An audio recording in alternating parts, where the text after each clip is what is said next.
sense sphere divine world through karma to be experienced in a future life. For there is no being traversing the round of rebirths who is destitute of karma to be experienced in a future life. They too acquire jhana there in the same way. All are eventually reborn in the Brahma world by acquiring jhana in a sense sphere divine world in this way. Section 36. However, at the end of a long period after the withholding of the rain, a second sun appears. And this is described by the Blessed One in the way beginning. Bhikkhus, there is the occasion when, a 4100, and the Sattasuriya Sutta should be given in full. Now, when that has appeared, there is no more telling night from day. As one sun sets, the other rises. The world is uninterruptedly scorched by the suns. But there is no sun deity in the aeon-destruction sun as there is in the ordinary sun. Now, when the ordinary sun is present, thunderclouds and mare's tail vapors cross the skies.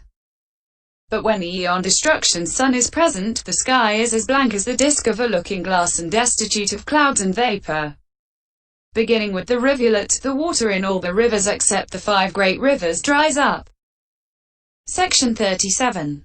After that, at the end of a long period, a third sun appears. And when that has appeared, the great rivers dry up too. Section 38. After that, at the end of a long period, a fourth sun appears. And when that has appeared, the 7 great lakes in Himalaya, the sources of the great rivers dry up, that is to say, Siya Parpata, Hai Sapatana, Kauamuadaka, Rathakara, Anatata, Chadanta, and Koala. Section 39.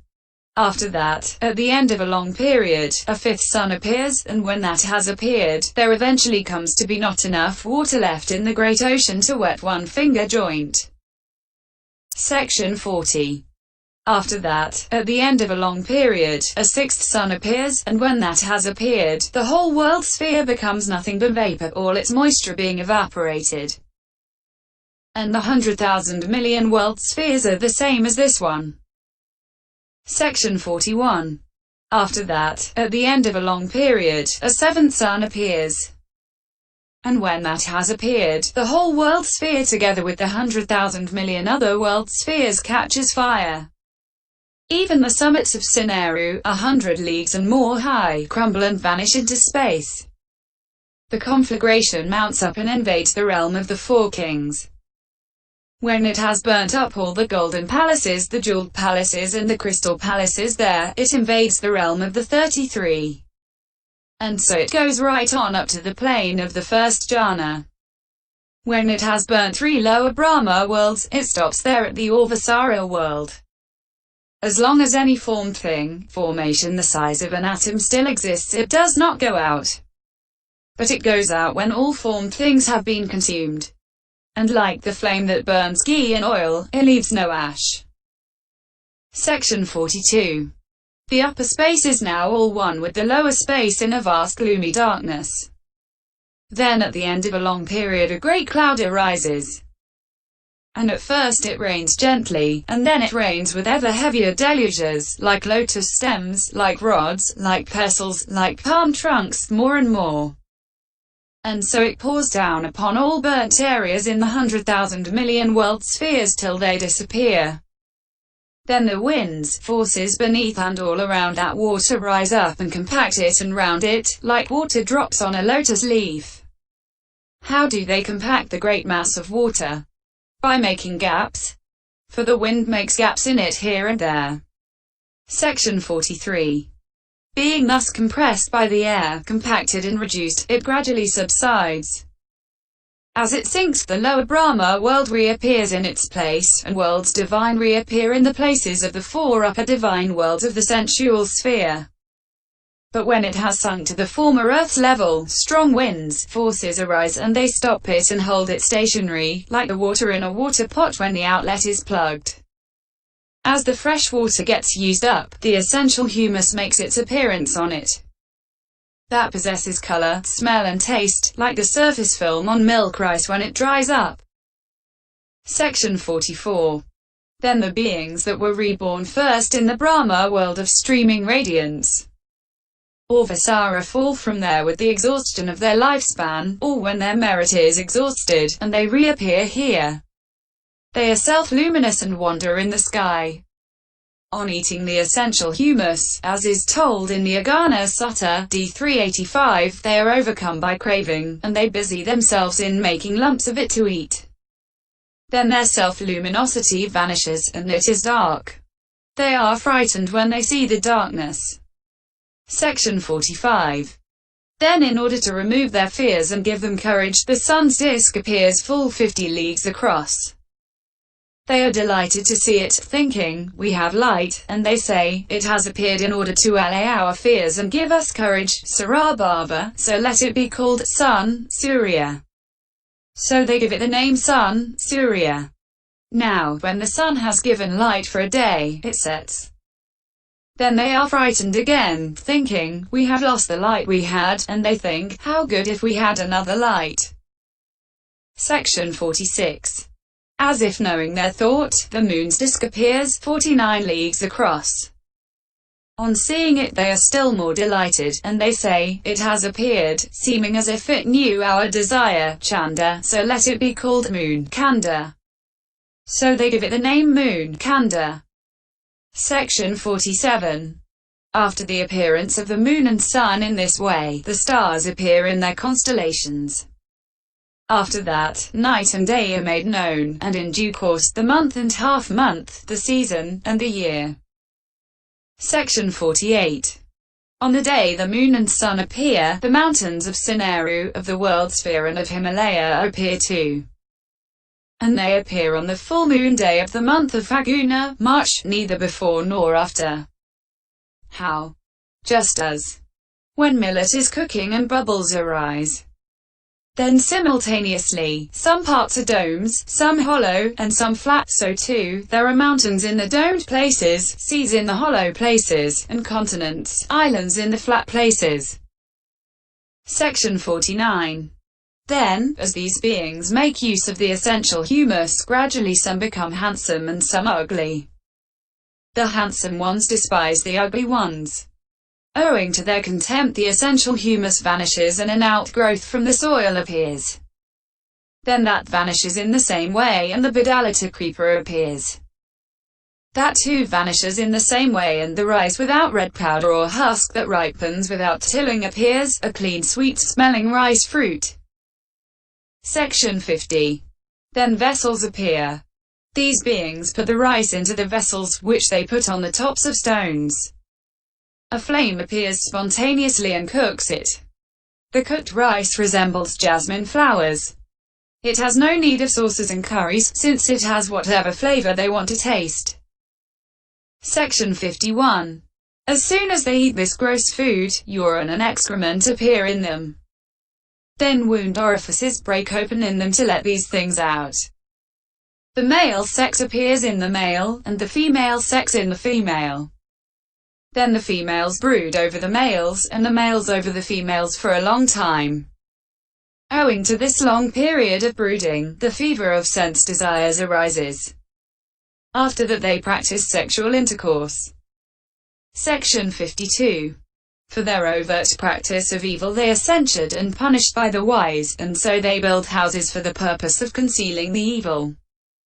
When they live in houses, they eventually fall in with the views of the more lazy, and they make stores of food.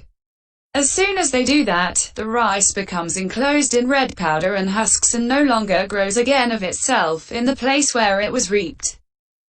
They meet together and bemoan the fact, evil has surely made its appearance among beings. For formerly we were mind-made, D390, and all this should be given in full in the way described in the Agana Sutta. Section 53. After that, they set up boundaries. Then some being takes a portion given to another. After he has been twice rebuked, at the third time they come to blows with fists, clods, sticks, and so on. When stealing, censuring, lying, resorting to sticks, etc. have appeared in this way, they meet together, thinking, suppose we elect a being who would reprove those who should be reproved. censure those who should be censured, and banish those who should be banished, and suppose we keep him supplied with a portion of the rice. D. 392. Section 54. When beings had come to an agreement in this way in this aeon. Firstly, this Blessed One himself, who was then the Bodhisattva, being due to be enlightened, was the handsomest, the most comely, the most honorable, and was clever and capable of exercising the effort of restraint. They approached him, asked him, and elected him. Since he was recognized Samatha by the majority, Mahajana, he was called Mahasamatha. Since he was lord of the fields, Keta, he was called Katya, warrior noble. Since he promoted others good, Ramdeti, righteously and equitably, he was a king, Raja. This is how he came to be known by these names. For the Bodhisattva himself is the first man concerned in any wonderful innovation in the world. So after the Katya circle had been established by making the Bodhisattva the first in this way, the Brahmins and the other castes were founded in due succession. Section 55. Herein, the period from the time of the great cloud heralding the aeon's destruction up till the ceasing of the flames constitutes one incalculable, and that is called the contraction. That from the ceasing of the flames of the aeon destruction up till the great cloud of rehabilitation, which rains down upon the 100,000 million world spheres, constitutes the second incalculable, and that is called what supersedes the contraction. That from the time of the great cloud of rehabilitation up till the appearance of the moon and sun constitutes the third incalculable, and that is called the expansion. That from the appearance of the moon and sun up till the reappearance of the great cloud of the aeon destruction is the fourth incalculable, and that is called what supersedes the expansion. These four incalculables make up one great aeon. This, firstly, is how the destruction by fire and reconstitution should be understood. Section 56. The occasion when the aeon is destroyed by water should be treated in the way already described, beginning, first of all, a great cloud heralding the aeon's destruction appears. Section 57. There is this difference, however. While in the former case a second sun appeared, in this case a great cloud of caustic waters appears. At first it rains very gently, but it goes on to rain with gradually greater deluges, pouring down upon the 100,000 million world spheres.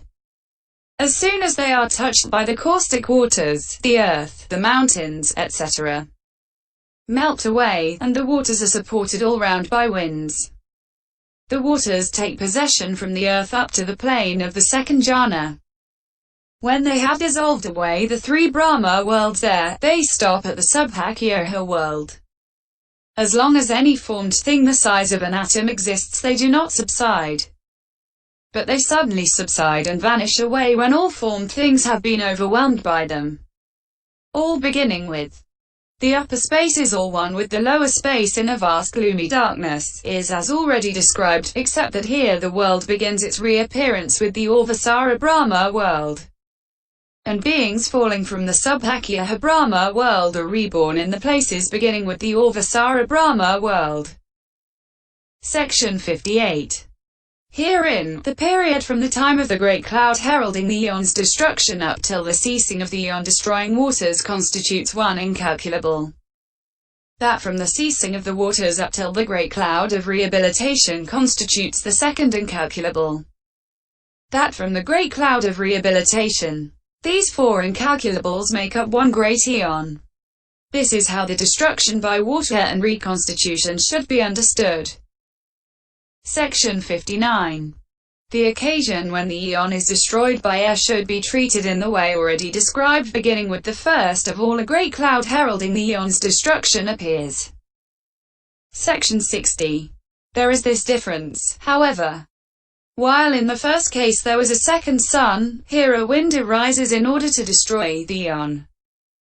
First of all it lifts up the coarse flue, then the fine flue, then the fine sand, coarse sand, gravelled stones, etc. Until it lifts up stones as big as a catafalque, and great trees standing in uneven places. They are swept from the earth up into the sky, and instead of falling down again, they are broken to bits there and cease to exist. Section 61. Then eventually wind arises from underneath the great earth and overturns the earth, flinging it into space.